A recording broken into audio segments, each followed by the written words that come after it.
Big boss मराठीचा नवीन promo समोर आला असून यामध्ये बिग बॉसने सदस्यांना नवीन टास्क दिला आहे। या टास्क दरम्यान घरामध्ये 2 ग्रुप झाले आहेत, तर टास्क दरम्यान सूरज आणि वैभव मध्ये भांडण झाल्याचं दिसून येतंय। याच वेळी सूरज आणि वैभव एकमेकांच्या अंगावर धावून जाताना पाहायला मिळत आहेत, तर इरिना सूरजला शांत करण्याचा प्रयत्न करतेय। महत्त्वाचं म्हणजे कधीही आवाज न वाढवणारा, शांतपणे सगळ्यांशी बोलणारा सूरजचं वैभवसह कडाक्याचं भांडण झालंय।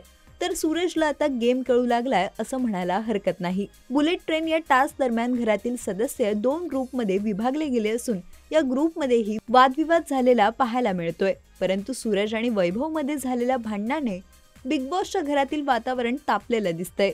तर सूरज वैभव मध्ये झालेलं भांडण पुढे काय वळण घेणार, की सूरज आणि वैभव मध्ये फूट पडणार आहे, हे पाहणं महत्त्वाचं ठरेल। आजच्या भागात नक्की काय होणार आहे हे जाणून घेण्यासाठी बिग बॉसचा नवीन सीझन पहा आपल्या कलर्स मराठीवर व जिओ सिनेमावर।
मराठी चित्रपटसृष्टीमधील latest update, original web series, shows, गाणी आणि एंटरटेनमेंटसाठी आमच्या चॅनलला सबस्क्राईब करा आणि बेल आयकॉन दाबायला विसरू नका।